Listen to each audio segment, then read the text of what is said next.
Hello बच्चों, welcome to my class. First of all, how are you? I hope you all are very good. प्यारे बच्चों, आज हम start करने वाले हैं बॉटनी का एक नया चैप्टर जिसका नाम होगा फोटोसिंथेसिस इन हायर प्लांट्स। और उसमें भी हम जिस टॉपिक पे आज इस क्लास में डिस्कस करने वाले हैं वो है C4 साइकिल। यानी C4 साइकिल की पूरी प्रोसेस के बारे में इस क्लास में हम लोग डिटेल में स्टडी करने वाले हैं। तो आइए स्टार्ट करते हैं। C4 साइकिल की प्रोसेस जो है वो कैसे होती है, आइए स्टार्ट करते हैं। प्यारे बच्चों, जो C4 साइकिल होता है उसको C4 पाथवे के नाम से भी जाना जाता है। और साथ ही साथ इस C4 साइकिल के बारे में जिस साइंटिस्ट ने बताया था, हमें दो साइंटिस्ट ने बताया था इस C4 साइकिल के बारे में, उनका नाम है हेच एंड स्लेक। इसीलिए C4 साइकिल को हेच एंड स्लेक पाथवे के नाम से भी जाना जाता है। हेच एंड स्लेक पाथवे के नाम से भी जाना जाता है प्यारे बच्चों। ठीक है, तो CO2 यानी कि C4 साइकिल में जो CO2 होता है उसका फिक्सेशन होता है। ठीक है, उसका फिक्सेशन होता है जिसके कारण क्या होता है, जो फर्स्ट प्रोडक्ट बनता है बच्चों वो क्या बनता है, 4 कार्बन कंपाउंड वाला बनता है। क्या बनता है?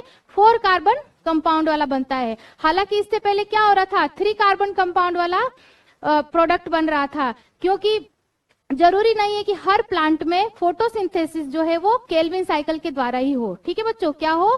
केल्विन साइकिल के द्वारा हो। इसीलिए यहां से एक नई साइकिल खोज में आई। यहां से बच्चों एक नई साइकिल खोज में आई जिसे क्या कहा, C4 साइकिल कहा। अब आगे हम इसके बारे में अगर बात करें कि CO2 का जो फिक्सेशन होता है, CO2 का जो फिक्सेशन होता है बच्चों, फर्स्ट पॉइंट अगर हम लिखना चाहें तो CO2 के फिक्सेशन में क्या होता है, 4 कार्बन कंपाउंड वाला प्रोडक्ट बनता है। ठीक है, और हेच एंड स्लेक ने इस पूरी C4 साइकिल के बारे में बताया था। किसने बताया था? साइंटिस्ट हेच एंड स्लेक ने इसके बारे में पूरी स्टडी की थी। तो इसके लिए उन्होंने रेडियो आइसोटोप टेक्निक को यूज किया था। इसके लिए क्या किया था इन्होंने? रेडियो आइसोटोप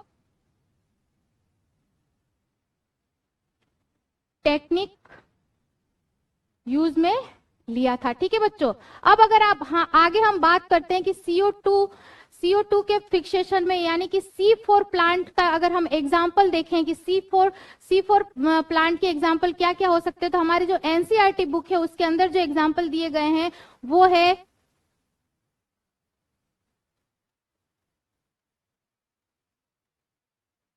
जो एग्जाम्पल दिए गए हैं प्यारे बच्चों वो है यहां पर शुगर केन, साथ ही साथ मेज एंड शोरगम। ठीक है बच्चों, कौन कौन से हैं बच्चों? शुगर केन, मेज एंड सोरगम। अगर हम बात करें कि ये C4 प्लांट है, ठीक है, और ये बात करें ये कौन से प्लांट है, तो ये कौन से प्लांट होंगे बच्चों? मोनोकोट प्लांट होंगे। कौन से प्लांट होंगे? ये मोनोकोट प्लांट होंगे। ठीक है, ये एग्जाम्पल है इसका। आगे अगर हम देखते हैं तो जो CO2 के फिक्सेशन में जो फर्स्ट प्रोडक्ट बनता है वो बनता है ऑक्जेलो एसिटिक एसिड। क्या बनता है बच्चों? ऑक्जेलो एसिटिक एसिड। यानी कि हम यहाँ लिखते भी चले कि CO2 का जब फिक्सेशन होता है प्यारे बच्चों, CO2 का जब फिक्सेशन होता है तो यहाँ पर जो फर्स्ट प्रोडक्ट बनता है वो बनता है ऑक्जेलो एसिटिक एसिड। कौन सा बनता है? ऑक्जेलो एसिटिक एसिड फर्स्ट प्रोडक्ट बनता है। और क्या होता है? ये 4 कार्बन कंपाउंड वाला प्रोडक्ट होता है। क्या होता है? 4 कार्बन कंपाउंड वाला प्रोडक्ट होता है। अगर हम इसकी शॉर्ट फॉर्म की बात करें तो इसे हम बोलेंगे OAA। क्या बोलेंगे बच्चों? OAA। कितने कार्बन वाला हो गया? 4 कार्बन वाला कंपाउंड हो गया। ये कितने कार्बन वाला कंपाउंड हो गया? 4 कार्बन कंपाउंड वाला ये हो गया।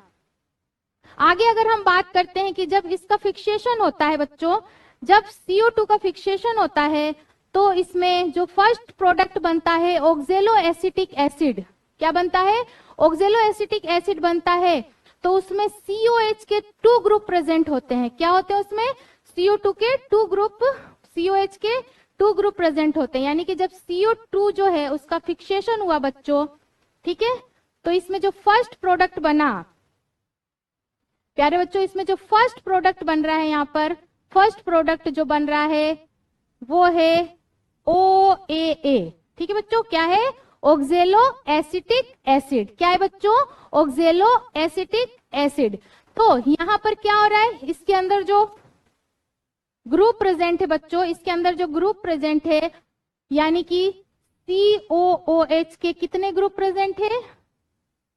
2 ग्रुप इसके अंदर प्रेजेंट है। किसके? COOH के। ठीक है, किसके? COOH के। इसीलिए इसे क्या बोलेंगे? Di carboxylic. क्या बोलेंगे बच्चों? Di carboxylic. इसे हम इसलिए क्या बोलेंगे? Di carboxylic acid cycle. ठीक है, क्या बोलेंगे? डाई कार्बोक्सिलिक एसिड साइकिल इसको हम बोलेंगे, या DCA। अगर शॉर्ट फॉर्म की अगर हम बात करें तो इसे बोलेंगे DCA, di carboxylic acid cycle. क्यों बोला इसको? क्योंकि जो फर्स्ट प्रोडक्ट बन रहा है CO2 के फिक्सेशन में वो क्या बन रहा है? OA बन रहा है। ठीक है बच्चों, क्या बन रहा है? OA, यानी कि ऑक्जेलो एसिटिक एसिड बन रहा है। और कितने कार्बन कंपाउंड वाला है ये? 4 कार्बन कंपाउंड वाला है। इसीलिए इसमें COH के कितने 2 ग्रुप प्रेजेंट होने के कारण इसको हमने क्या बोला? डाई कार्बोक्सिलिक एसिड साइकिल इसको हमने बोल दिया। आगे अगर हम बात करते हैं बच्चों, आगे अगर हम बात करें तो इसके अंदर एक टर्म यूज किया गया है, क्रेंज। क्या यूज किया गया है? क्रेंज। एक वर्ड यूज किया गया है, क्रेंज।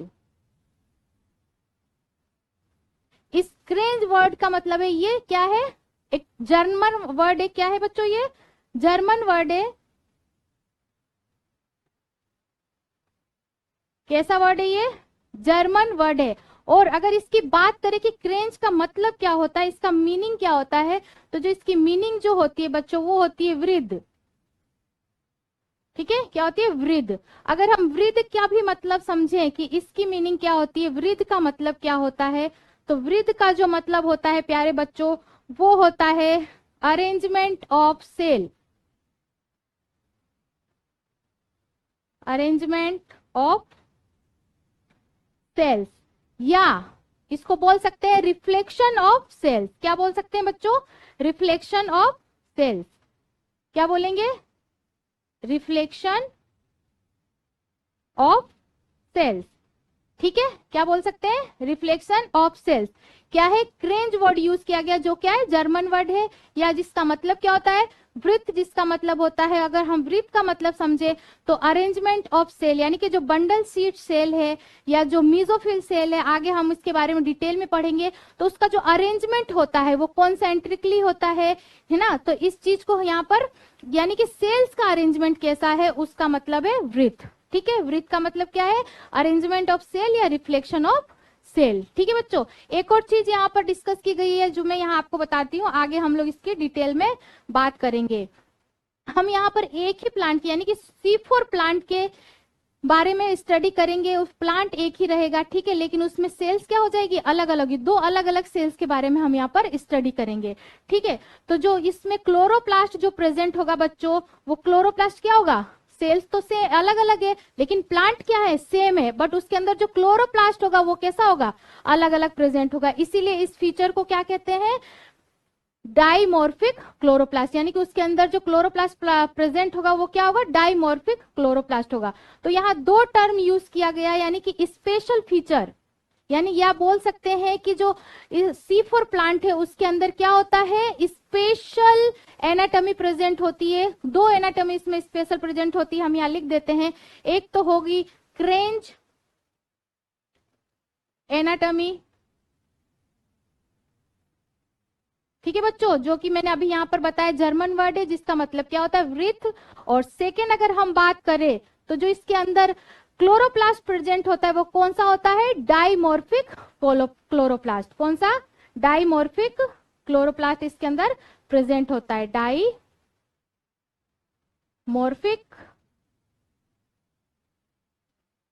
क्लोरोप्लास्ट। इसके बारे में आगे हम इसी क्लास में डिटेल में पढ़ेंगे, लेकिन अभी मैंने ये पॉइंट लिख दिया। ठीक है, तो आगे अगर हम बात करें बच्चों तो यहां तक आपको समझ में आ गया होगा। तो ये कुछ जनरल बातें थी जो हमने समझा। आइए आगे अगर हम बात करें तो आगे हम बात करने वाले हैं, एक हमने मोनोकोट लिया है, यहाँ पर मोनोकोट लीफ ली है यहाँ पर कुछ इस तरह से, ठीक है, ये मोनोकोट लीफ है प्यारे बच्चों। अगर हम बात करते हैं, अगर हम बात करें कि ये मोनोकोट लीफ, ठीक है, और इसकी अगर हम बात करें तो ये है अपर एपिडर्मिस। इसे क्या बोलेंगे बच्चों? अपर एपिडर्मिस, ठीक है बच्चों। और ये क्या हो जाएगा? लोअर एपिडर्मिस, ठीक है बच्चों, ठीक है। आगे अगर हम बात करते हैं इस डायग्राम की, यानी कि हमने एक मोनोकोट लीफ लिया है, ठीक है, एक मोनोकोट लीफ लिया है, उसको हमने काटा, एक लीफ का काटा और उसको हमने माइक्रोस्कोप में देखा तो उसमें जो स्ट्रक्चर या उसका जो अरेंजमेंट हम कहे वो किस तरह से दिखाई दे रहा है, वो चीज हम इस डायग्राम से समझेंगे। तो हम बात करते हैं आगे बच्चों, ये बीच में अगर आपको ये संरचना ये दिखाई दे रही है, कुछ इस तरह से ये संरचना दिखाई दे रही है प्यारे बच्चों, इसे हमने बोला वेस्क्यूलर बंडल।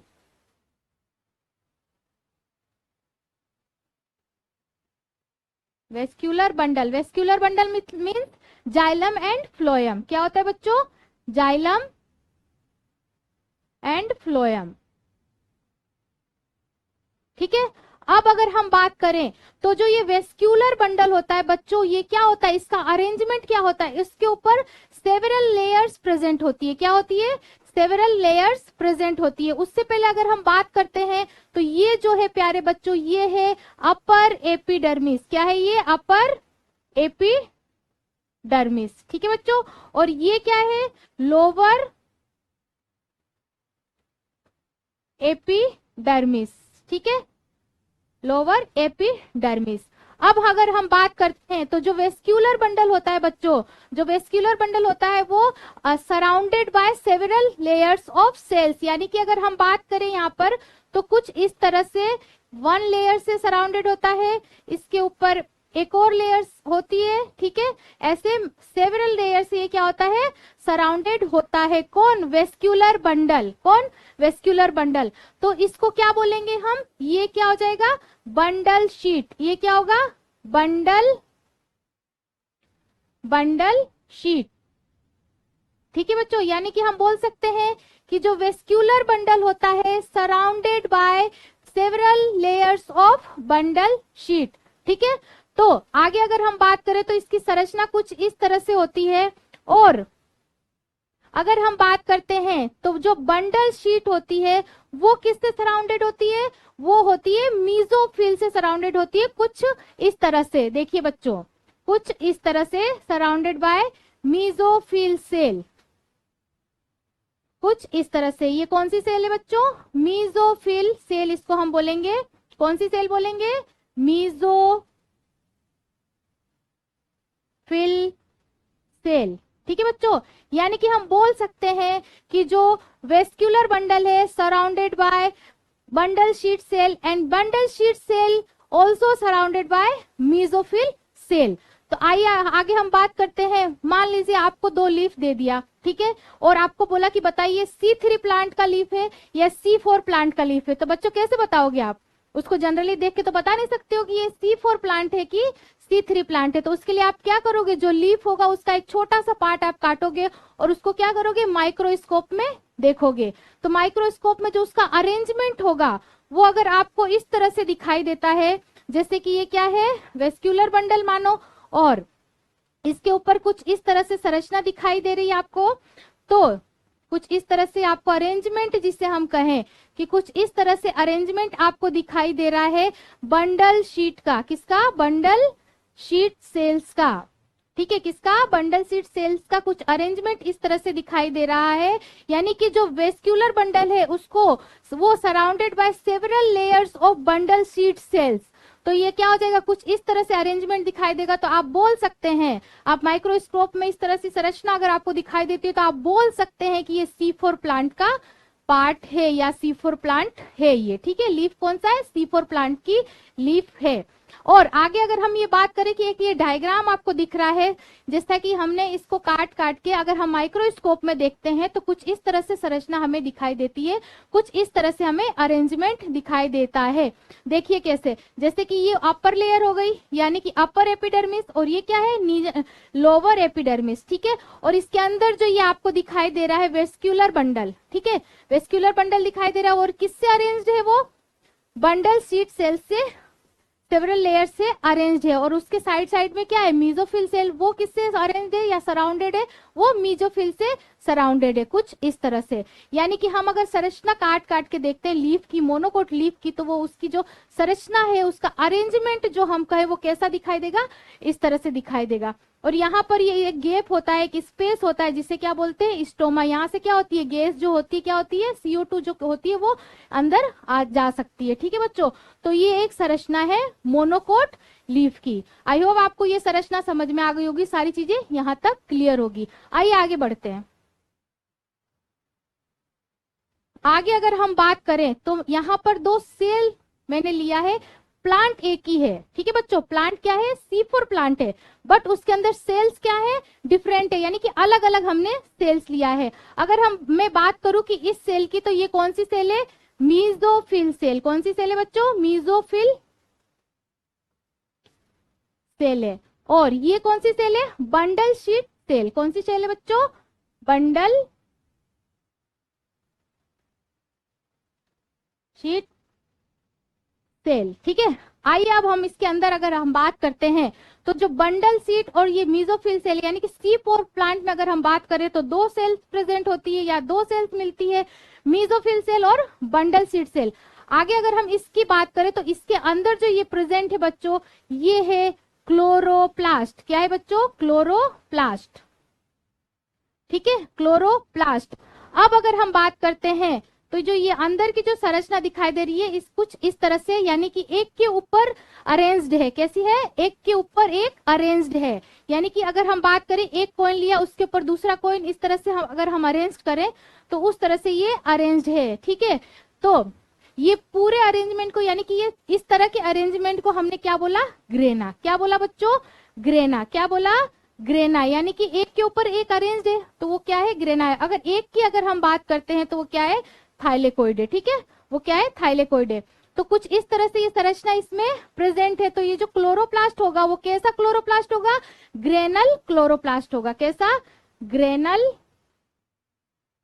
क्लोरोप्लास्ट। कौन सा क्लोरो, क्योंकि इसमें ग्रेना प्रेजेंट है। क्या है इसमें, ग्रेना क्या है, प्रेजेंट है, इसीलिए कैसा क्लोरोप्लास्ट हो गया, ग्रेनल क्लोरोप्लास्ट हो गया। और इसकी अरेंजमेंट की अगर हम बात करें तो इसका अरेंजमेंट जो होता है वो कैसा होता है, कॉन्सेंट्रिक अरेंजमेंट होता है, कॉन्सेंट्रिक अरेंजमेंट।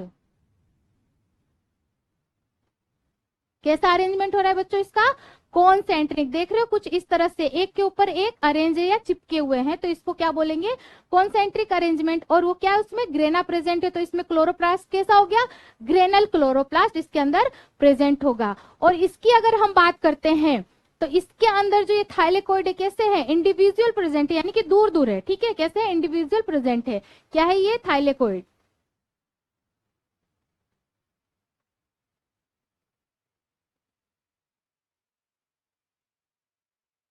क्या है बच्चों, ये थाइलेकोइड कैसे, इंडिविजुअल प्रेजेंट है। तो ये क्या हो जाएंगे, इसमें ग्रेना क्या होगी, ग्रेना क्या होगी, इसमें एब्सेंट होगी। तो ये क्या हो जाएगा, कैसा ये क्लोरोप्लास्ट हो जाएगा, ए ग्रेनल, ए ग्रेनल, ए ग्रेनल क्लोरोप्लास्ट। कैसा क्लोरोप्लास्ट हो जाएगा इसमें, ए ग्रेनल क्लोरोप्लास्ट इसके अंदर प्रेजेंट होगा। क्या होगा बच्चों, ए ग्रेनल क्लोरोप्लास्ट प्रेजेंट होगा। अगर हम इसकी अरेंजमेंट की बात करें तो ये कैसा है, इंडिविजुअल अरेंज है इसमें थाइलेकोइड, ठीक है। और इसमें क्या है, ग्रेना एब्सेंट है, तो ए ग्रेनल थाइलेकोइड इसमें प्रेजेंट है, ठीक है। और अगर इसकी हम बात करते हैं तो इसके अंदर क्या प्रेजेंट होगा, PS1 और PS2 प्रेजेंट होंगे, ठीक है। और ये क्या है, इंडिविजुअल है, तो इसके अंदर सिर्फ क्या होगा, PS1 प्रेजेंट होगा। क्या होगा बच्चों, PS1 प्रेजेंट होगा इसमें, ठीक है। और आगे अगर हम बात करते हैं कि इसमें क्या होगी, PS1 से क्या होगी बच्चों, साइक्लिक प्रोसेस होगी। क्या होगी, साइक्लिक प्रोसेस होगी, जिससे क्या होंगे, ATP का फॉर्मेशन होगा। किसका फॉर्मेशन होगा? एटीपी का फॉर्मेशन होगा। और साथ ही साथ इसमें पीएच2 भी प्रेजेंट है। क्या है इसमें? पीएच2 भी प्रेजेंट है। तो पीएच2 के कारण क्या होगा इसमें? इसमें एटीपी बनेगा बच्चों, एनएडीपीएच भी बनेगा, एनएडीपीएच बनेगा और ऑक्सीजन भी बनेगी। क्या बनेगी? ऑक्सीजन भी बनेगी। और ये क्या हो जाएंगे? नॉन साइक्लिक प्रोसेस होगी, नॉन साइक्लिक प्रोसेस। यानी कि इस जो थाइलेकोइड है इसके अंदर पीएच1 और पीएच2 प्रेजेंट होने के कारण इसमें साइक्लिक और नॉन साइक्लिक दोनों प्रोसेस हो रही है। ठीक है। और फॉर्मेशन भी क्या हो रहा है? एटीपी, एनएडीपीएच और ऑक्सीजन, इन सबका फॉर्मेशन हो रहा है। और साइक्लिक से सिर्फ क्या हो रहा है? एटीपी का फॉर्मेशन हो रहा है। साथ ही साथ अगर हम बंडल शीट सेल की अगर हम बात करते हैं तो जो बंडल शीट होता है बच्चे वो क्या होता है? उसके अंदर सिर्फ पीएच1 प्रेजेंट है। क्या है? सिर्फ पीएच1 प्रेजेंट है। तो इसके कारण क्या होगा? ओनली साइक्लिक प्रोसेस होगी। कौन सी प्रोसेस होगी इसमें? ओनली साइक्लिक प्रोसेस होगी, जिससे क्या होंगे? एटीपी का फॉर्मेशन होगा। ठीक है। क्या होगा बच्चों? एटीपी का फॉर्मेशन होगा। अगर अब हम इसकी बात करते हैं प्यारे बच्चों, अगर हम इसकी बात करें तो इसकी सेल वॉल की अगर हम बात करते हैं, मीजोफिल सेल वॉल की बात करें, मीजोफिल सेल के, तो जो इसका सेल वॉल होता है वो कैसा होता है? थिन होता है। ठीक है बच्चों, कैसा होता है? थिन सेल वॉल होता है। हम देख के बता सकते हैं जो मीजोफिल सेल है उसकी सेल वॉल कैसी दिख रही है आपको? थिन दिख रही है। और बंडल शीट सेल की सेल वॉल कैसी दिख रही है आपको? थिक दिख रही है। तो हम क्या बोल सकते हैं? जो बंडल शीट सेल होती है उसकी जो सेल वॉल होती है वो कैसी होती है? सेल वॉल थिक होती है बच्चों। प्यारे बच्चों, कैसी होती है? थिक होती है। उसकी सेल वॉल कैसी होती है? थिक होती है। आगे अगर हम इसके साइज की बात करते हैं, ठीक है, अगर हम इसकी साइज की बात करें तो साइज भी आपको दिखाई दे रहा है। जो मीजोफिल सेल होगी उसकी साइज क्या होगी?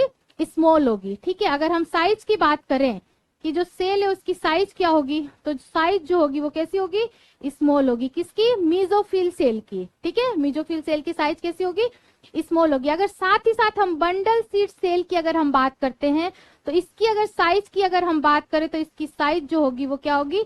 लार्ज साइज होगी। किसकी? बंडल शीट सेल की। आगे अगर हम बात करते हैं बच्चों तो जो बंडल शीट होता है, बंडल शीट जो होता है वो कैसा अरेंज होता है? इसका अरेंजमेंट हमने देखा। और इसका क्या होता है? कॉम्पैक्टली अरेंज्ड होती है। कैसी होती है? कॉम्पैक्टली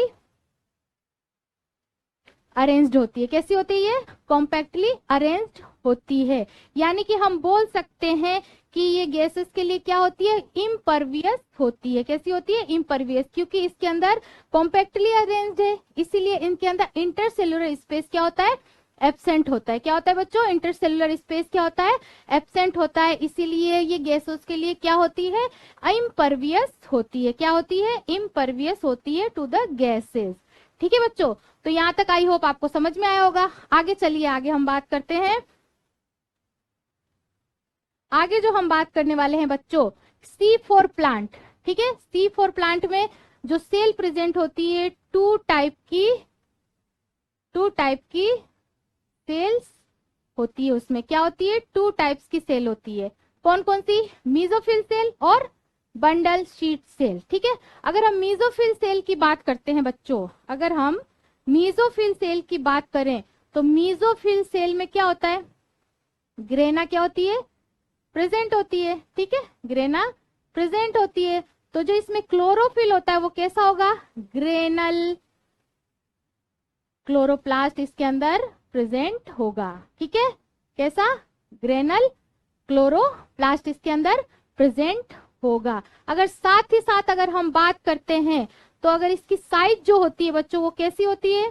इसकी साइज की अगर हम बात करते हैं तो मीजोफिल सेल की साइज जो होती है वो कैसी होती है? स्मॉल होती है। कैसी होती है बच्चों? इसकी साइज कैसी होती है? स्मॉल होती है। साथ ही साथ अगर हम बात करते हैं तो इस पे साइक्लिक एंड नॉन साइक्लिक दोनों ही प्रोसेस इसमें क्या होगी? प्रेजेंट होगी। ठीक है। क्या होगी? प्रेजेंट होगी। तो साइक्लिक से क्या बनेंगे? साइक्लिक से क्या बनेंगे बच्चों? एटीपी। ठीक है। और इससे क्या बन रहे हैं? एटीपी, NADPH एंड साथ ही साथ ऑक्सीजन। ठीक है। ये सब क्या बन रहे हैं? नॉन साइक्लिक से ये सारे फॉर्मेशन होगा।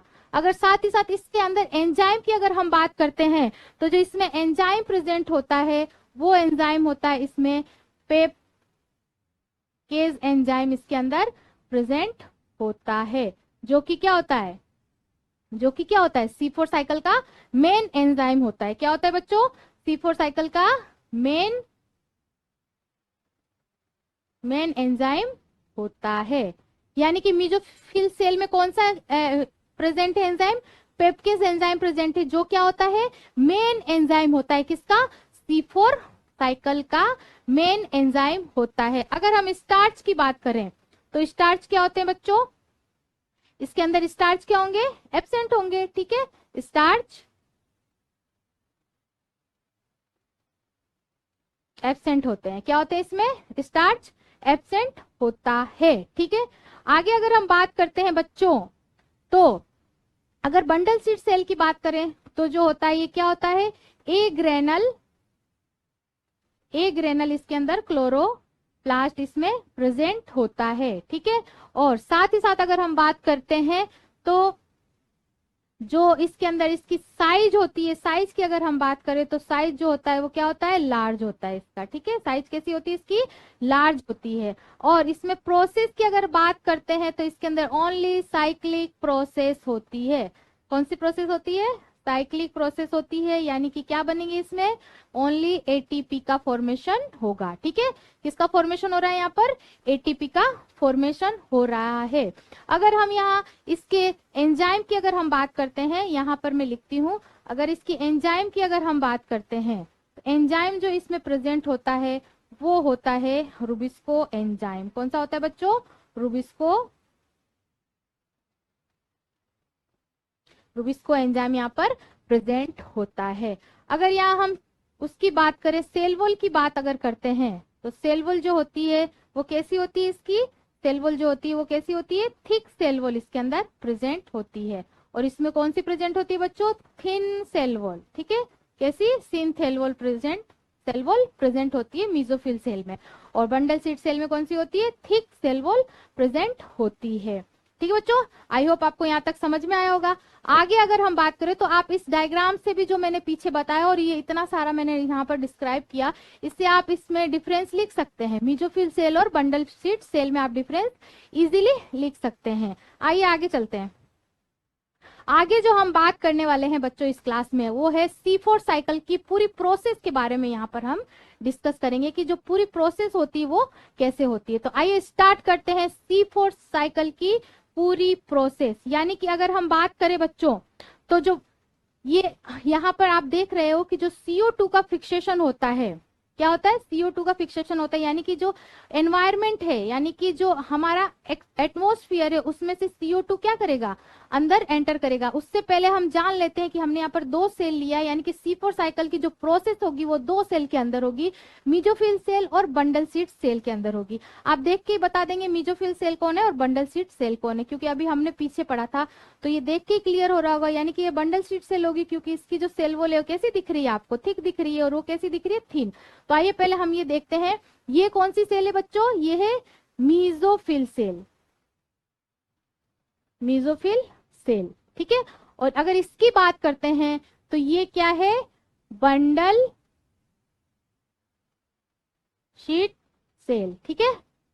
और साथ ही साथ अगर हम बात करें तो ये क्या है, क्लोरोप्लास्ट। क्या है बच्चों, क्लोरोप्लास्ट,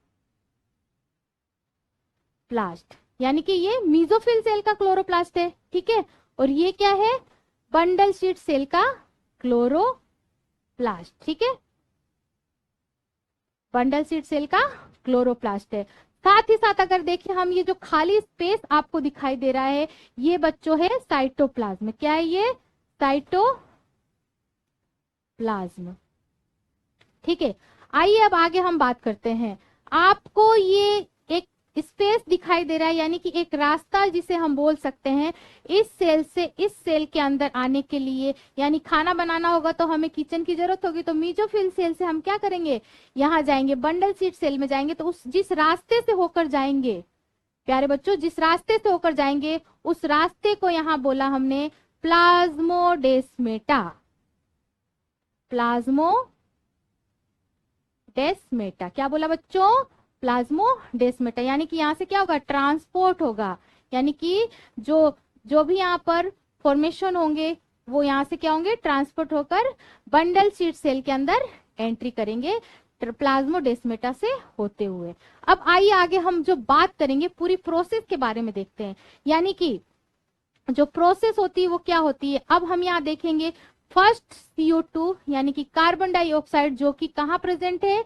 एटमोस्फियर में जो प्रेजेंट है CO2, ठीक है, ये क्या करेगा बच्चों?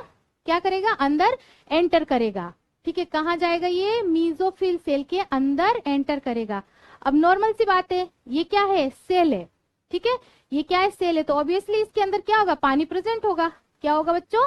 पानी इसके अंदर प्रेजेंट होगा। तो पानी प्रेजेंट होने के कारण क्या होगा? ये CO2 क्या होगा? उसे रिएक्ट कर जाएगा, और जब CO2 जो होता है वो पानी के साथ रिएक्ट करता है तो क्या बनता है? कार्बोनिक एसिड बनता है, ठीक है बच्चों। क्या बनेगा? Carbonic acid. यानी कि ये किस में कन्वर्ट हो जाएगा बच्चों? कार्बोनिक एसिड में। किस में? HCO3 माइनस में ये क्या हो जाएगा? कन्वर्ट हो जाएगा, ठीक है। तो आगे जो हम बात करने वाले हैं बच्चों, वो जो बात करेंगे, ये कैसा CO2 है? ये है एक्सटर्नल। इसको क्या बोलेंगे? एक्सटर्नल CO2, यानी कि एटमोस्फेरिक CO2, यानी कि हमारे एनवायरमेंट में जो CO2 प्रेजेंट है वो है। अब वो क्या किया उसने? वो अंदर एंटर हो गया, किसमें? मीजोफिल सेल में, और जाके किससे कंबाइन करेगा? पेप से। किससे कंबाइन करेगा बच्चों? ये पेप के साथ ये क्या होगा? कंबाइंड हो जाएगा। किससे कंबाइंड होगा? ये पेप के साथ, ठीक है। किससे कंबाइंड हुआ? ये पेप से कंबाइंड हो गया। और पेप कितने कार्बन वाला कंपाउंड है? 3 कार्बन कंपाउंड है। बट हमने स्टार्टिंग से पढ़ते आ रहे हैं कि यहाँ पर जो फर्स्ट प्रोडक्ट बनेगा CO2 के फिक्सेशन से, वो क्या होगा? 4 कार्बन कंपाउंड वाला बनेगा। तो ये किससे कंबाइंड हुआ? CO2 जाकर, या पेप से कंबाइंड हुआ। यानी कि इसको क्या बोलते हैं? पेप को। ये 3 कार्बन कंपाउंड है, इसे क्या बोलेंगे? Phosphoenol pyruvate. क्या बोलेंगे बच्चों? Phosphoenol pyruvate. और ये क्या होगा? प्राइमरी एक्सेप्टर भी इसको बोलेंगे। क्या है ये? प्राइमरी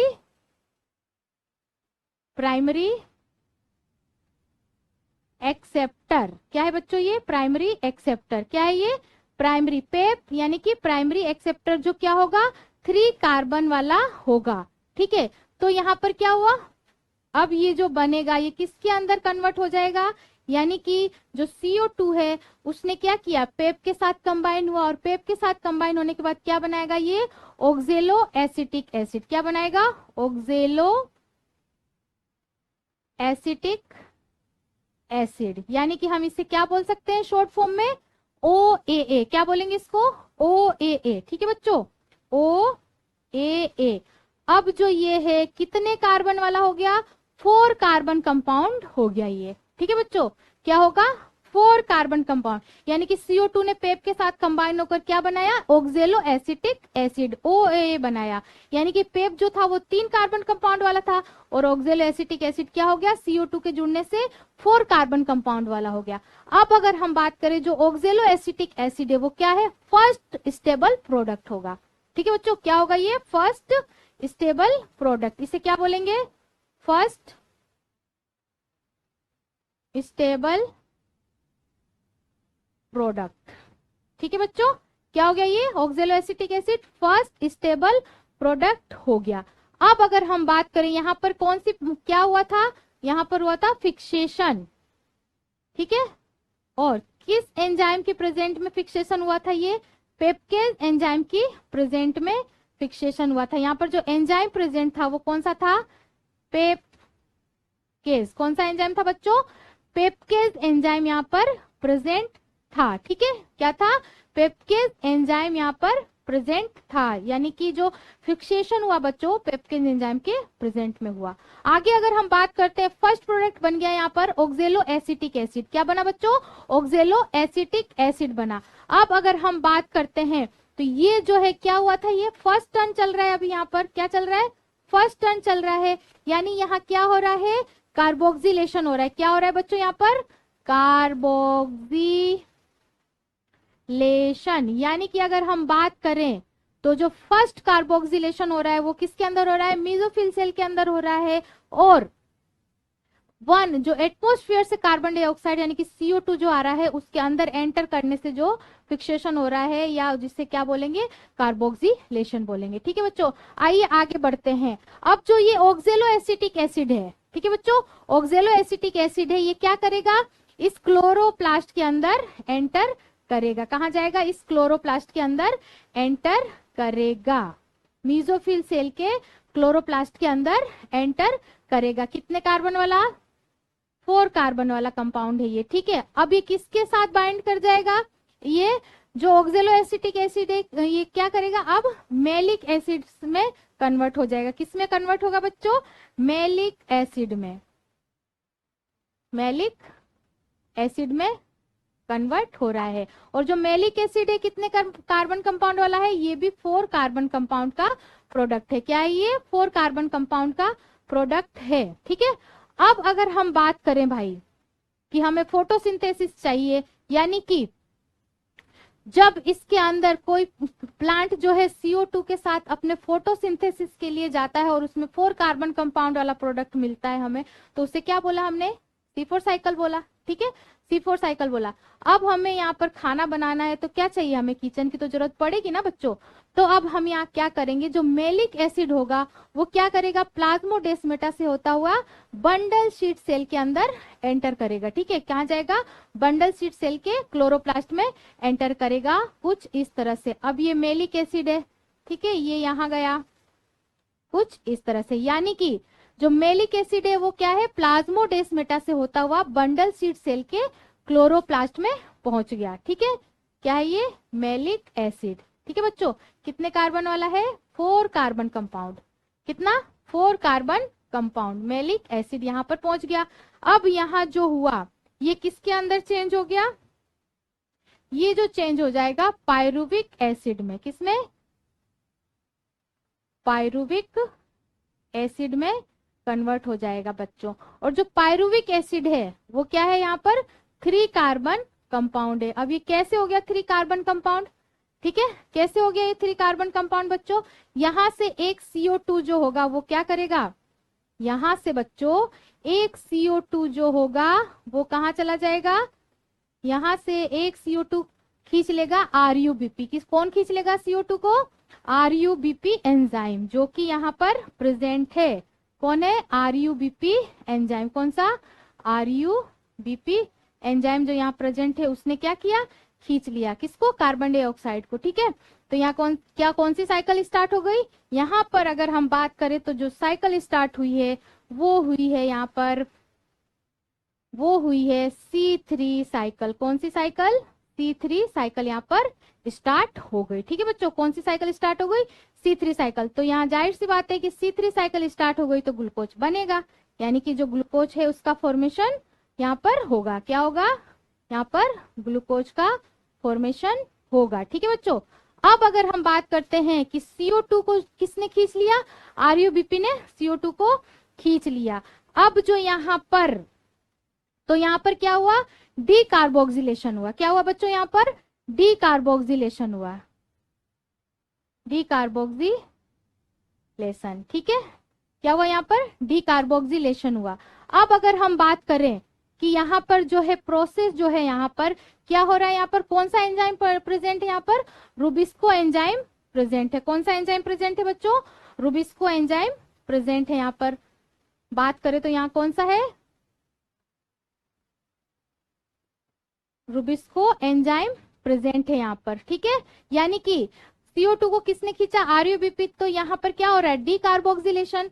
ठीक है, क्या हो रहा है यहाँ पर, डी कार्बोक्सिलेशन हो रहा है, और यहाँ से क्या हो रहा है, एक CO2 रिमूव हो रहा है। ठीक है, तो अगर हम बात करते हैं तो यहाँ पर क्या हुआ, जो पायरुविक एसिड बनाया, अब यहाँ से एक कार्बन इधर निकल गया, RUBP ने खींच लिया, तो यहाँ पर क्या हुआ, ये 4 कार्बन था। ठीक है, 4 कार्बन था मेलिक एसिड, तो क्या हो गया, 4 कार्बन से ये पायरुविक एसिड में कन्वर्ट हुआ। ठीक है, किसमें कन्वर्ट हुआ, पायरुविक एसिड में, तो ये यहाँ पर एक कार्बन कम हो गया, यानी कि जो पायरुविक एसिड होगा वो 3 कार्बन कंपाउंड का बना। ठीक है, कैसे बना, 3 कार्बन कंपाउंड का बना। अब जो यहाँ पर है, यहाँ पर रुबिस्को एंजाइम प्रेजेंट है, तो यहाँ पर सेकेंड कार्बोक्सिलेशन होगा। कौन सा होगा, यहाँ पर सेकेंड कार्बोक्सिलेशन होगा, सेकेंड कार्बोक्सिलेशन कार्बोक्सिलेशन यहाँ हो रहा है। यानी कि अगर हम बात करें तो एक तो हो रहा है एक्सटर्नल, यानी बाहर CO2 जब बाहर से आ रहा है एनवायरनमेंट से, तो वहां जो प्रोसेस हुई पेप के साथ जब वो कंबाइन हुआ, तो फर्स्ट कार्बोक्सिलेशन जिसे हम बोलते हैं फर्स्ट, यानी कि प्राइमरी कार्बोक्सिलेशन जो हुआ वो क्या हुआ, एक्सटर्नल CO2 के कारण हुआ। और यहाँ अगर हम बात करें सेकेंडरी कार्बोक्सिलेशन या फिक्सेशन जिसे हम बोलते हैं, वो किसके प्रेजेंस में हुआ, जो इंटरनल CO2 था उसके कारण से, उसके रिमूव होने से क्या हुआ, यहाँ पर सेकेंडरी कार्बोक्सिलेशन हुआ। ठीक है बच्चों, तो ये पूरी प्रोसेस हुई। अभी भी ये साइकिल पूरी तरह से कंप्लीट नहीं हुई है, अभी भी ये साइकिल पूरी तरह से कंप्लीट नहीं हुई है। आगे अब इसमें जो रूबिस्को एंजाइम है उससे जो बनेगा वो क्या बनेगा, 3 ATP बनेगा। कितने बनेंगे, 3 ATP और 2 NADPH का फॉर्मेशन होगा। क्या होगा, फॉर्मेशन होगा। ठीक है बच्चों, कंज्यूम्ड क्या होगी यहाँ पे, 3 ATP और 2 NADPH कंज्यूम्ड होगी। आगे अगर हम बात करते हैं तो जो पायरुविक एसिड है 3 कार्बन वाला, वो क्या करेगा, फिर से जाएगा प्लाज्मोडेस्माटा से होते हुए मेसोफिल सेल के अंदर जाएगा और ये पेप के साथ कंबाइन हो जाएगा। ठीक है, किसके साथ कंबाइन हो रहा है, पेप के साथ कंबाइन हो रहा है। तो यहाँ पर क्या हो रहा है, 2 ATP का खर्चा हो रहा है। यहाँ पर क्या हो रहा है बच्चों, 2 ATP का खर्चा हो रहा है। कितना, 2 ATP यहाँ पर खर्च हो रही है। और साथ ही साथ क्या हो रहा है, 2 ADP भी खर्च हो रही है, 2 ADP भी खर्च हो रही है यहाँ पर। ठीक है, ये इसके साथ क्या हुआ, पेप के साथ कंबाइंड हो गया। कौन, पायरुविक एसिड 3 कार्बन वाला पायरुविक एसिड किसके साथ कंबाइन हो गया, पेप के साथ कंबाइंड हो गया। तो यहाँ पर जो स्टेप हुई पायरुविक एसिड की पेप के साथ कंबाइन होने की जो स्टेप हुई उसको हमने बोला रीजनरेशन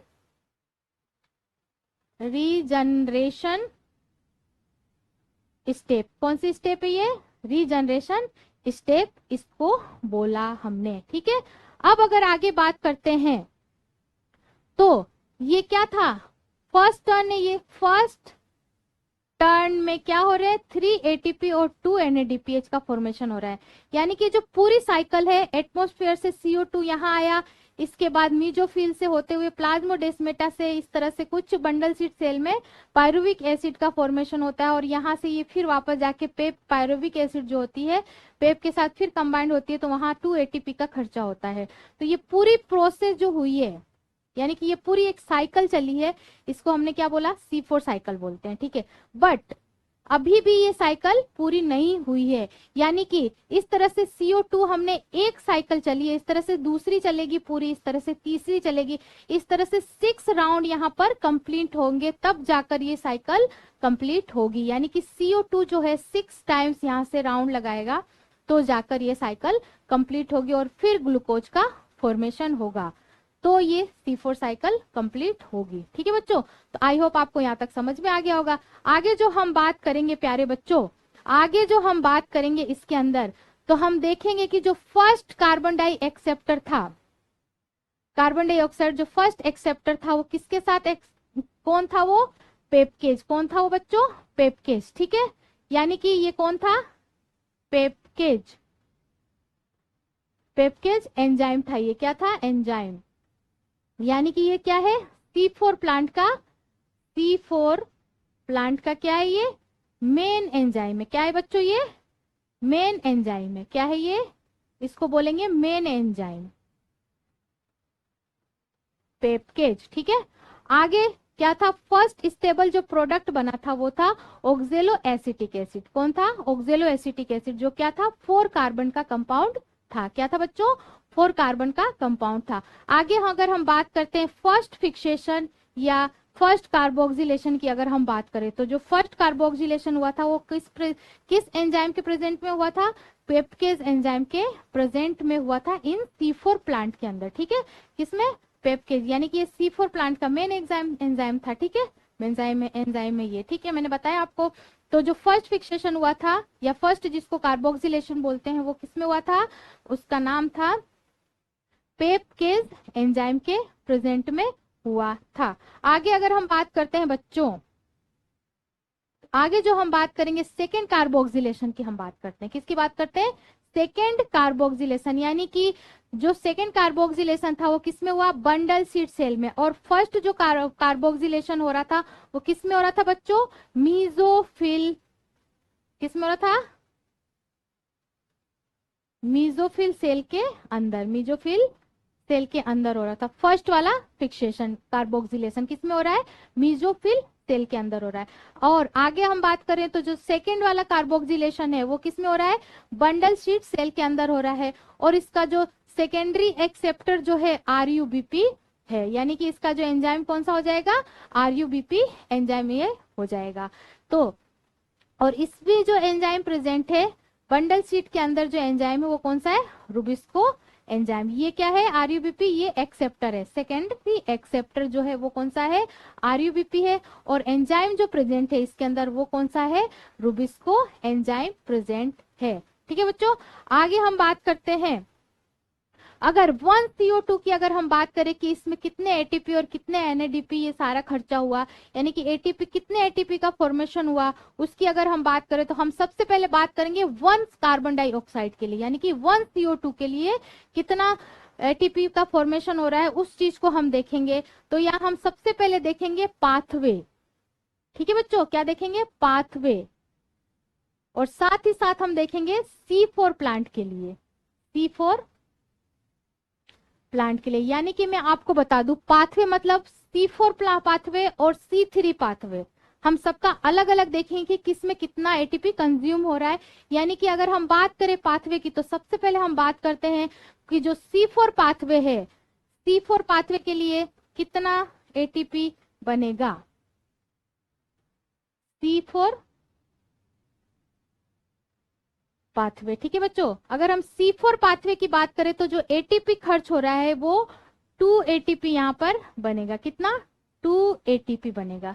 कितने एटीपी बन रहे हैं बच्चों? 2 एटीपी बन रहे हैं। और अगर यही हम C3 पाथवे के लिए बात करते हैं, C3 पाथवे, और यहाँ अगर हम बात करें NADPH की बात करें तो NADPH जो बन रहा है वो यहाँ पर 0 NADPH बन रहा है। 0 NADPH का फॉर्मेशन हो रहा है। तो हम C3 पाथवे की बात करें तो यहाँ जो एटीपी बनेगा बच्चों वो बनेगा 3 एटीपी बनेगा। कितना बनेगा? कंज्यूम कितने एटीपी हो रहे हैं? C3 पाथवे में 3 एटीपी कंज्यूम हो रहा है। अगर हम C4 प्लांट की बात करते हैं, C4 प्लांट की अगर हम बात करें बच्चों तो इसके अंदर जो एटीपी बनेगा वो बनेगा 5 एटीपी टोटल इसके अंदर कंज्यूम होंगे। ठीक है बच्चों, और अगर हम NADPH की बात करें तो 2 NADPH बनेगा। ठीक है, तो अगर हम बात करते हैं, अगर पाथवे की बात करें बच्चों और इसके अंदर NADPH की अगर हम बात करें तो इसके अंदर 2 NADPH का फॉर्मेशन होगा। अब यहाँ एक चीज समझने वाली है कि अगर क्वेश्चन आते हैं पाथवे के ऊपर कि C4 पाथवे में कितने एटीपी कंज्यूम हो रहे हैं तो उसमें बताएंगे हम 2 एटीपी और 0 NADPH खर्च हो रहे हैं। और साथ ही साथ अगर C3 पाथवे के लिए आता है तो C3 पाथवे के लिए ये बताना है कि उसमें 3 एटीपी और 2 NADPH का फॉर्मेशन हो रहा है या कंज्यूम हो रही है। और साथ ही साथ अगर C4 प्लांट के लिए आता है कि C4 प्लांट में कितने एटीपी कंज्यूम हो रहे हैं तो इसमें बताएंगे 5 एटीपी और 2 NADPH कंज्यूम हो रहे हैं। तो जैसा क्वेश्चन आएगा उसके अकॉर्डिंग हमको आंसर बताना है, यानी कि पाथवे के लिए आएगा तो उसके अकॉर्डिंग हमें आंसर बताना है और सही आंसर बताना है। और C4 प्लांट के लिए आएगा तो C4 प्लांट के अकॉर्डिंग हमको इसमें बिल्कुल कंफ्यूज नहीं होना है। ठीक है, बिल्कुल भी कंफ्यूज नहीं होना है। पाथवे के अकॉर्डिंग ये बन रहा है, ठीक है, C4 के लिए इतना और C3 के लिए ये बन रहा है और C4 प्लांट के लिए ये बन रहा है। अब ये तो हो गया इस तरह से। अब अगर हम टोटल की अगर बात करें, यानी कि 1 ग्लूकोज के फॉर्मेशन में अगर जो हम बात करें कि 1 ग्लूकोज के फॉर्मेशन में कितने एटीपी कंज्यूम होंगे तो वो जो होंगे, यानी कि फॉर ग्लूकोज फॉर्मेशन, क्या बात कर रहे हैं हम? फॉर ग्लूकोज फॉर्मेशन, ठीक है। यानी कि अभी जो हमने बात किया था बच्चों, वो हमने बात किया था 1 कार्बन डाइऑक्साइड के लिए, अभी हमने बात किया था, ठीक है। अब हम जो बात करने वाले हैं 6 CO2 के ऊपर बात करने वाले हैं। यानी कि 1 से तो हमें पता चल गया कि C4 प्लांट में कितने एटीपी कंज्यूम हो रहे हैं, 5 एटीपी कंज्यूम हो रहे हैं। अब हम बात करते हैं अगर 6 यानी कि 6 राउंड जब कंप्लीट होगा, ठीक है, C4 साइकिल जब कंप्लीट होगी 6 राउंड में, तो कितने एटीपी कंज्यूम होंगे, उस चीज को अब हम यहाँ पर समझते हैं। यानी कि तब जाकर एक ग्लूकोज का फॉर्मेशन होगा, तो उसमें कितने एटीपी कंज्यूम होंगे, ये चीज हम यहाँ पर देखते हैं। यानी कि फॉर ग्लूकोज फॉर्मेशन, क्या, फॉर ग्लूकोज फॉर्मेशन। आगे अगर हम बात करते हैं बच्चों, तो यहाँ जो बात करेंगे 6 CO2, किसकी बात कर रहे हैं यहाँ पर, 6 CO2। अभी तक हमने जो पहले पढ़ा था वो क्या पढ़ा था, 1 CO2 के लिए पढ़ा था बच्चों, किसके लिए पढ़ा था, 1 CO2 के लिए। अब जो हम पढ़ रहे हैं यहाँ पर 6 CO2 के लिए पढ़ रहे हैं, और वो भी 6 टर्न, ठीक है। क्या पढ़ेंगे, 6 टर्न, क्या पढ़ रहे हैं, 6 टर्न ऑफ C4 पाथवे, ठीक है, 6 टर्न ऑफ CO4 पाथवे। यानी कि ध्यान से सुनना, यहाँ पर किसकी बात हो रही है, C4 पाथवे की बात हो रही है बच्चों, किसकी बात हो रही है, C4 पाथवे की बात हो रही है। तो C4 पाथवे में कितना बन रहा था, बताओ कितना बन रहा था C4 पाथवे में, ये है C4 पाथवे अपना, इसमें कितना बन रहा है, 2 एटीपी बन रहे हैं, ठीक है। तो 2 एटीपी यानी कि ये 1 का CO2 के लिए था, ठीक है, 1 CO2 के लिए बन रहे थे 2 एटीपी, तो 6 के लिए कितने बन जाएंगे, 12 एटीपी। कितने बनेंगे बच्चों यहाँ पर, 12 एटीपी बनेंगे, कितने बनेंगे, 12 एटीपी बनेंगे, यहाँ पर कितने बनेंगे, 12 एटीपी, प्यारे बच्चों, ठीक है। और अगर NADPH की बात करें तो NADPH कितना हो जाएगा, 0 हो जाएगा, क्योंकि कुछ भी नहीं बन रहा था वहां पर, ठीक है। अब अगर हम बात करते हैं, बच्चों की 6 टर्न ऑफ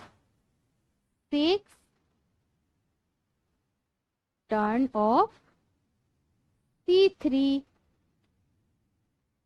पाथवे, ठीक है, 6 टर्न ऑफ C3 पाथवे। यानी कि अगर हम C3 पाथवे की अगर हम बात करते हैं तो कितना बनेगा, उसमें कितने एटीपी बनेंगे, 18 एटीपी बनेगा। कैसे बना 18 एटीपी भाई, क्योंकि जो C3 पाथवे था उसमें कितने बन रहे थे, 3 एटीपी बन रहे थे बच्चों, कितने बन रहे थे, 3 एटीपी बन रहे थे। ये देखो कितने एटीपी बन रहे, 3 एटीपी। तो 1 राउंड में 3 बन रहे, तो 6 राउंड में कितने बनेंगे, 18 एटीपी बनेंगे। कितने बनेंगे, 18 एटीपी बनेंगे। और NADPH कितने बन जाएंगे, 12 NADPH बनेगा। कितना, 12 NADPH बनेगा, ठीक है बच्चों। अब अगर हम टोटल की बात करते हैं, ये तो बना अपना C4 पाथवे के लिए बना, ठीक है बच्चों, और ये क्या बना, C3 पाथवे के लिए बना। अब अगर हम टोटल की बात करते हैं, टोटल 6 राउंड में टोटल C4 प्लांट के लिए, टोटल C4 प्लांट की अगर हम बात करते हैं, ठीक है, C4 प्लांट की अगर हम बात करें तो पूरे C4 प्लांट में कितना बन रहा है, तो ये बनेगा बच्चों 30, कितना बनेगा ये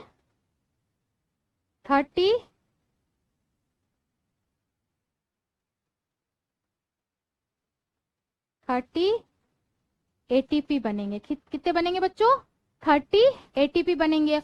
और साथ ही साथ 12 NADPH बनेगा, ठीक है, क्या बनेगा, 12 NADPH बनेगा, ठीक है बच्चों।